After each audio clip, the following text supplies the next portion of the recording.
నమ్మకం ఉన్నప్పుడు ప్రజల ముందు తాను చెప్పింది చేశానో లేదో చూసుకోండి ఛాలెంజింగ్ గా చెప్పగలిగినటువంటి ఒక గొప్ప వ్యక్తి సీఎం జగన్మోహన్ రెడ్డి గారు. ఒక చేత్తో 2019 మేనిఫెస్టోని పట్టుకొని దాన్ని అమలు చేశానని, మరొక చేత్తో ఇక మీదట చేయబోయేటువంటి పనులను చెప్పగలిగినటువంటి దమ్ము ధైర్యం ఉన్నటువంటి ఒక గొప్ప ముఖ్యమంత్రి జగన్మోహన్ రెడ్డి గారు ఈ దేశంలోనే లేరని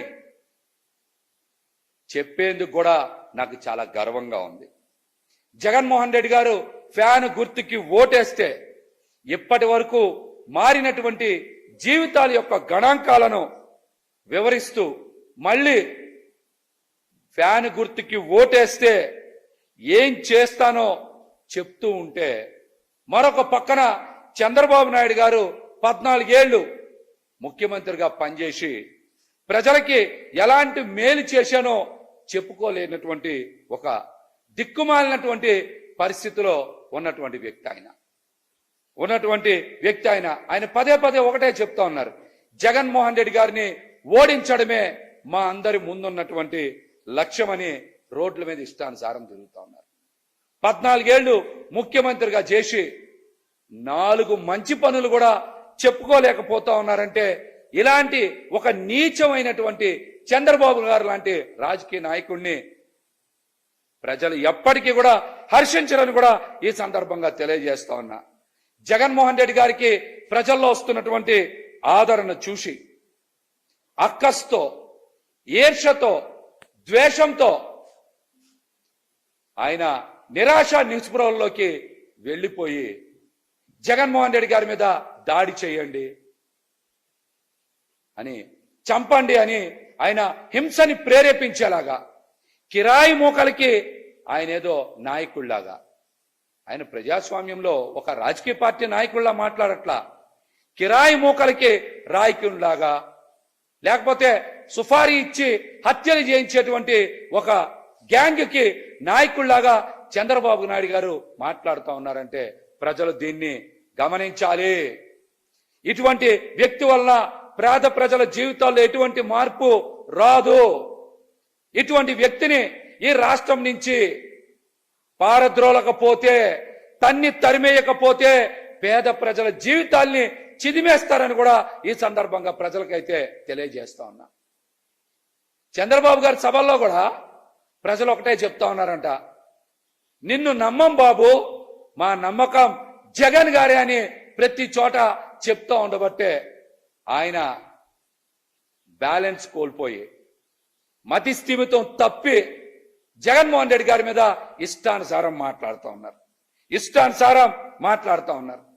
మనం చూస్తున్నాం, సీఎం జగన్ గారు పేద ప్రజల జీవితాల్లో మార్పు రావాలని, నిన్న కన్నా నేడు, నేటి కన్నా రేపు వారి జీవితాలు బాగుండాలని, వారి పిల్లల జీవితాలు బాగుండాలని, పేద ప్రజలు డబ్బున్న వారి పిల్లలతో సమానంగా చదువుకోవాలని, నాణ్యమైన విద్యని అందిస్తూ, ఉన్నతమైనటువంటి విద్యని అందిస్తూ సామాన్య ప్రజల జీవితాల్లో ఒక తరాన్ని మార్చాలని నిరంతరం కృషి చేస్తున్నటువంటి జగన్మోహన్ రెడ్డి గారు ఈ రోజున సరస్వతి దేవికి మారు రూపంగా మారిపోయారని పేద ప్రజలందరూ కూడా ఆయన్ని కొనియాడుతా ఉన్నారు. ప్రతి అక్క చెల్లెమ్మకి సొంత ఇంట్లో ఉండాలనేటువంటి కళ ఉంది. ఆ కళని సాకారం చేయాలనేటువంటి ఒక గొప్ప ఉద్దేశంతో జగన్మోహన్ రెడ్డి గారు రాష్ట్రంలో 31 లక్షల మంది అక్క చెల్లెమ్మలకి ఇళ్ల పట్టాలు ఇచ్చి వారిని సొంత ఇంటి కళ సాకారం చేయాలని ఇప్పటికే సుమారు 9.2 లక్షల ఇళ్ల నిర్మాణం పూర్తి చేసి, మిగతా వాటిల్లో ఇళ్ల నిర్మాణం శరవేగంగా జరుగుతూ ఉన్నాయి. మరి మళ్ళీ ఆయన ముఖ్యమంత్రిగా ప్రమాణ స్వీకారం చేసిన తర్వాత చాలా వేగంగా ఆ ఇళ్ల నిర్మాణం పూర్తి చేసి అక్క చెల్లెమ్మల సొంత ఇంటి కలని సాకారం చేసి పూర్తి చేస్తానని కూడా ఆయన హామీ ఇస్తా ఉన్నారు. ఆయన హామీ ఇస్తా ఉన్నారు. అటువంటి పని ఎక్కడైనా సరే చంద్రబాబు నాయుడు గారు కానీ కూటమిలో నాయకులు కానీ ఎక్కడైనా మాట్లాడుతున్నారా? ఎక్కడైనా చెప్తున్నారా? ఒకళ్ళ భజన ఒకళ్ళు చేసుకుంటున్నారు. అక్కడ వ్యానుల మీద నుంచొని చంద్రబాబు నాయుడు గారేమో పవన్ కళ్యాణ్ గారిని పొగడ్డం, పవన్ కళ్యాణ్ గారేమో చంద్రబాబు నాయుడు గారిని పొగడ్డం. ఒకళ్ళ మీద ఒకళ్ళు భజన చేసుకోవడమే. అంతేగాని ప్రజలకి మంచి చేస్తామని కానీ, ప్రజలకి మేలు చేస్తామని కానీ, పథకాలు ప్రవేశపెడతామని కానీ ఎక్కడ మాట్లాడట్లా వాళ్ళు. ఎంతసేపు జగన్మోహన్ రెడ్డి గారి మీద అక్కసు వెలగొక్కోవడం, లేదంటే ఒకళ్ళ మీద ఒకళ్ళు భజన చేసుకోవడం. ఎట్లాంటి వ్యక్తులు ఈ రాష్ట్రానికి అవసరమా? ఎట్లాంటి కూటములు ఈ రాష్ట్రానికి అవసరమా? జగన్మోహన్ రెడ్డి గారు లాంటి వ్యక్తి పేద ప్రజల జీవితాల్ని మార్పు తీసుకొచ్చి వాళ్ళని ఉన్నతంగా తీర్చిదిద్దాలనేటువంటి ఒక గొప్ప సంకల్పంతో పనిచేస్తా ఉన్నారు. అందుకని పేద ప్రజల నమ్మకం జగన్మోహన్ రెడ్డి గారు అయ్యారు. పేద ప్రజల నమ్మకం జగన్మోహన్ రెడ్డి గారు అయ్యారు. ఈ రోజున ప్రతి ఇంట్లో జగన్మోహన్ రెడ్డి గారు బొమ్మ పెట్టుకొని పూజిస్తున్నారంటే ఆయన యొక్క పరిపాలన విధానం, పేదల పట్ల జగన్మోహన్ రెడ్డి గారికి ఉన్న ప్రేమ, వాళ్ళ జీవితాల్ని ఉన్నతంగా తీర్చిదిద్దాలనేటువంటి ఒక కమిట్మెంట్. అందుకనే జగన్మోహన్ రెడ్డి గారిని జన నాయకుడిగా ఈ ప్రజలందరూ కూడా ఆయన్ని కొలుస్తా ఉన్నారు. మాటికి నిరుద్యోగం, ఉద్యోగాలు లేవు అని మాట్లాడుతూ ఉన్నారు. ఈ రాష్ట్రంలో సచివాలయ వ్యవస్థని ఏర్పాటు చేసి 2 లక్షల మందికి పైగా ఉద్యోగాలు ఇస్తే అవి ఉద్యోగాలు ఇచ్చినట్టు కాదా? అవి ఉద్యోగాలు ఇచ్చినట్టు కావా? అవి ప్రభుత్వ ఉద్యోగాలు కావా? నిరుద్యోగం మీద కూటమిలో ఏ నాయకుడితో అయినా సరే, చంద్రబాబు గారితో అయినా, పవన్ కళ్యాణ్ గారితో అయినా, ఆ పార్టీలో ఏ నాయకులతో అయినా సరే, నిరుద్యోగం మీద చర్చించేటువంటి దానికి మేము బహిరంగంగా సిద్ధంగా ఉన్నాం. గణాంకాలతో సహా బయటికి వస్తాం. ఎవరైనా సరే దీని మీద మాతో మాట్లాడచ్చు. జగన్మోహన్ రెడ్డి గారు ప్రవేశపెట్టినటువంటి పథకాల్ని మేము కొనసాగించాం అని చెప్పే దమ్ము చంద్రబాబు నాయుడు గారు అండ్ కోక్ గాని ఆయన కూటమికి గాని ఉందా? ఈ సవాల్ని స్వీకరించాలి.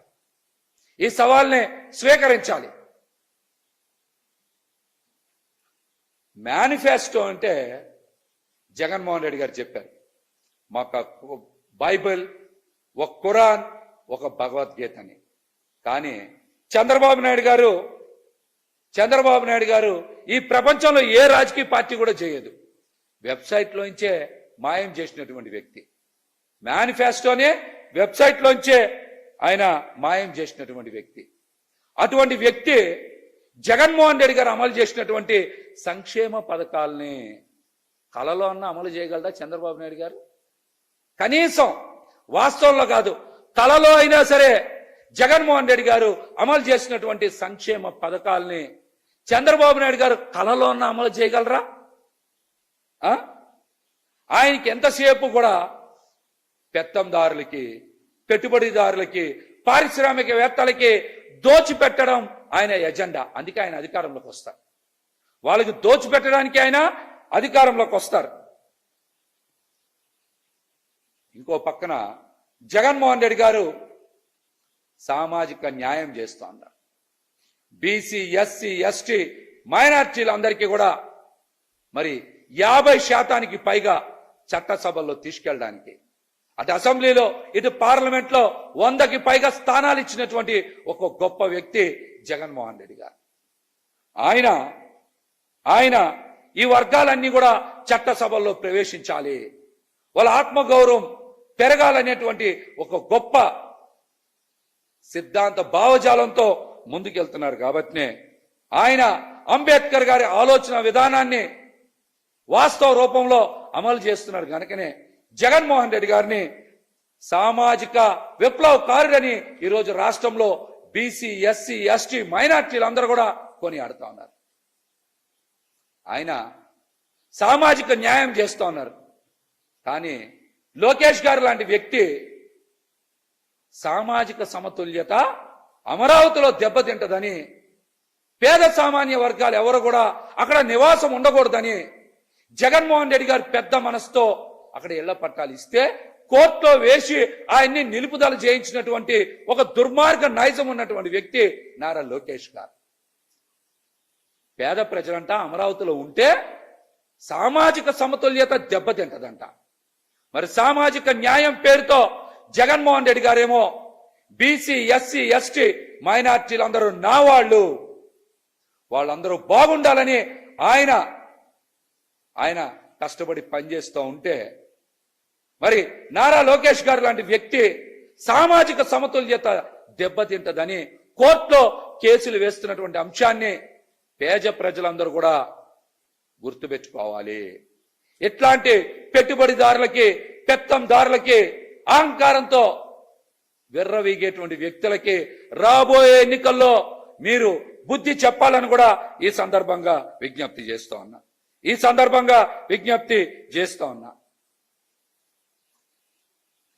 పవన్ కళ్యాణ్ గారు నిన్న కూడా ఏదో మాట్లాడుతూ ఉన్నారు. అసలు కాపులకి మేలు చేసింది జగన్మోహన్ రెడ్డి గారు కాదా? కాపుల్ని మోసం చేసింది చంద్రబాబు నాయుడు గారు, పవన్ కళ్యాణ్ గారు కాదా?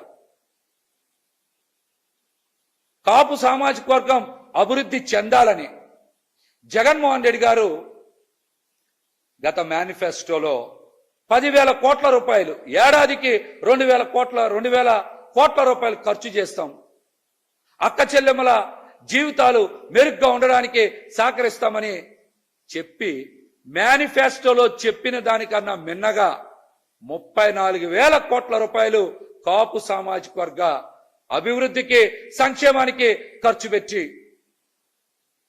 కూటమి కన్నా మిన్నగా అసెంబ్లీ, పార్లమెంట్ స్థానాలు ఇచ్చినటువంటి గొప్ప వ్యక్తి జగన్మోహన్ రెడ్డి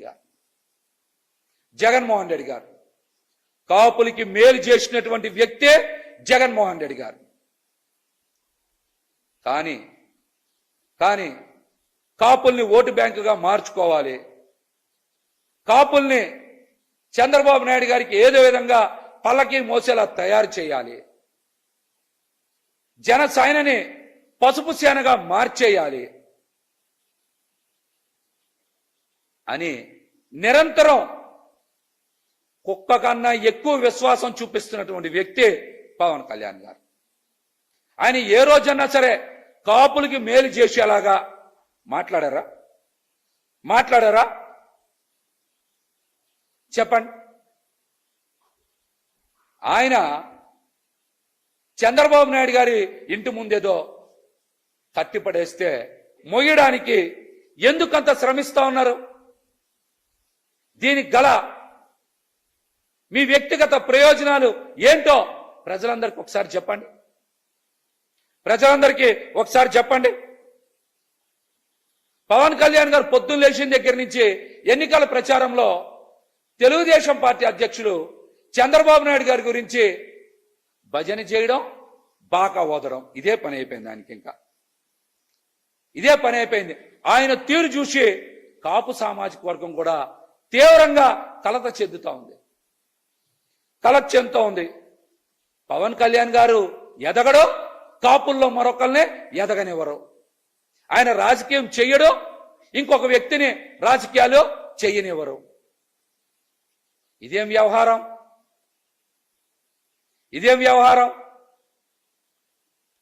మీ తీరు పట్ల కాపు సామాజిక వర్గం తీవ్రంగా నష్టపోతా ఉంది. కాపు సామాజిక వర్గ ఆత్మ గౌరవం దెబ్బతింటా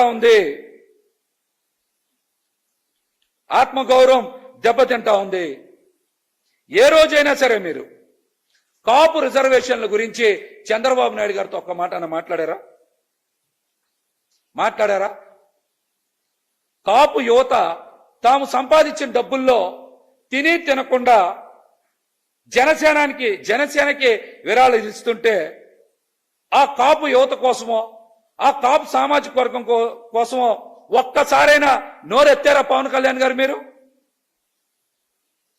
ముద్రగడ పద్మనాభం గారిని అవమానించిన, వారి పట్ల దారుణంగా ప్రవర్తించిన ఇవన్నీ పవన్ కళ్యాణ్ గారికి కనిపించలేదా? ముద్రగడ పద్మనాభం గారో హరిరామ జోగే గారో మీకు చాలా లెక్కలు రాస్తే ఒక్కసారి కూడా మీరు ఎందుకు స్పందించలా?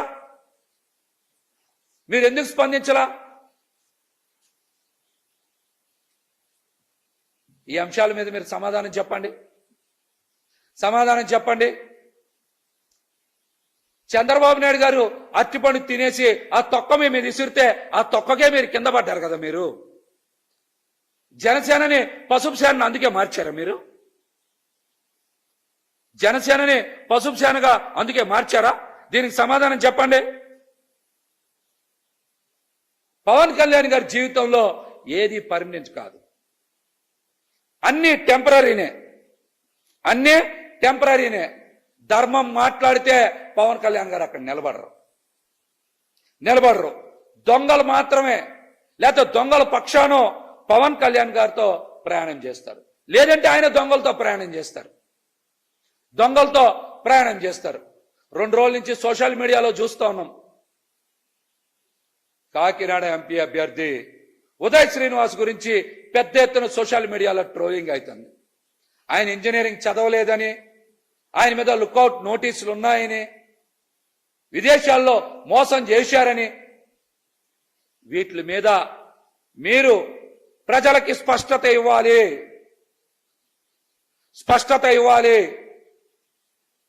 విదేశాల్లో లుకౌట్ నోటీసులు ఉన్నటువంటి వ్యక్తిని పక్కనేసుకొని ప్రచారం చేస్తున్నటువంటి మీరు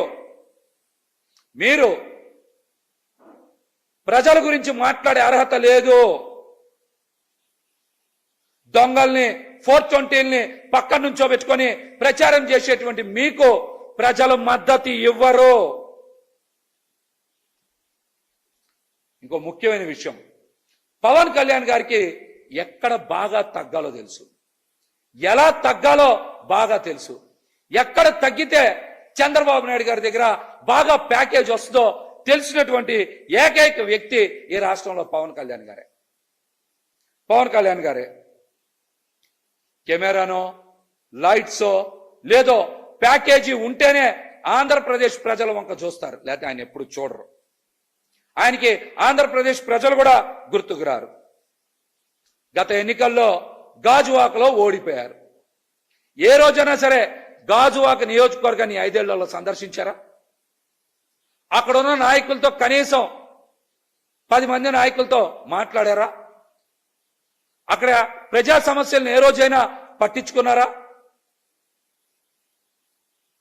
భీమవరంలో కూడా ఆయన అల్లూరు సీతారామరాజు గారి విగ్రహం కట్టిస్తా, 1 ఎకరం ఇస్తా, 1 కోటి రూపాయలు విరాళం ఇస్తా అని మాట్లాడారు. ఇంతవరకు అటు గాజువాక ఇటు భీమవరం ఎప్పుడైనా సరే అక్కడ ప్రజలను గాని ఆ ప్రజల సమస్యలను గాని ఎప్పుడైనా పట్టించుకున్నారా? ఈ విషయాల్ని పిఠాపురం ప్రజలు కూడా బాగా గమనించాలి. ఇట్లాంటి విషయాల్ని పిఠాపురం ప్రజలు కూడా బాగా గమనించాలి. ఈయన ఎప్పుడు కూడా ప్రజల పక్షాన్ని నిలబడరు, ప్రజల కోసం పని చెయ్యరు. కేవలం చంద్రబాబు గారి కోసమో తెలుగుదేశం పార్టీ కోసం మాత్రమే పని చేస్తారు ఈయన. ఈ వాస్తవాన్ని మీరందరూ కూడా గమనించాలి.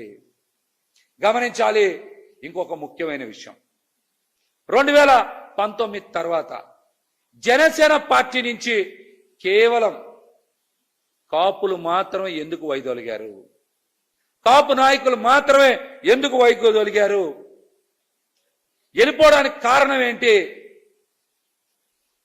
ఏదో ఒకరిద్దరు వెళ్ళిపోయారంటే వ్యక్తిగత కారణాలు ఇంకోటి అవచ్చు, కానీ 10ల సంఖ్యలో జనసేన పార్టీలో ముఖ్యమైన కాపు నాయకులు అందరూ కూడా ఎందుకు జనసేన పార్టీని వదిలి వెళ్ళిపోయారు? వాళ్ళందరినీ మీరే పంపించారా? లేకపోతే చంద్రబాబు నాయుడు గారి ఆదేశాల మేరకు చంద్రబాబు నాయుడు గారి బ్రోకర్ అయినటువంటి నాదెండ్ల మనోహర్తో కుట్ర పన్ని బయటికి పంపించేశారా? దీనికి మీరు సమాధానం చెప్పాలి. ముఖ్యంగా ఆ రోజున పార్టీని వదిలేసి వెళ్ళిపోయినటువంటి కాపు నాయకుల్లో మరి తమిళనాడు సిఎస్ ఆర్ఆర్ రామ్మోహన్ రావు గారు ఉన్నారు, జేడి లక్ష్మీనారాయణ గారు ఉన్నారు, అదేవిధంగా చింతాల పార్థసారథి గారు ఉన్నారు, మాదాస్ గంగాధరం గారు ఉన్నారు, ముత్తంశెట్టి కృష్ణారావు గారు ఉన్నారు, ఆకుల చంద్రశేఖర్ గారు ఉన్నారు. ఇలా చాలా మంది కాపు నాయకులు మాత్రమే పార్టీ నుంచి బయటికి పంపించారంటే దాని వెనకున్న కుట్ర ఏంటి? దాని వెనకున్న కుట్ర ఏంటి? చంద్రబాబు నాయుడు గారి ఆదేశాల మేరకు మీరు ఈ పనులన్నీ చేశారా? దీనికి సమాధానం చెప్పండి.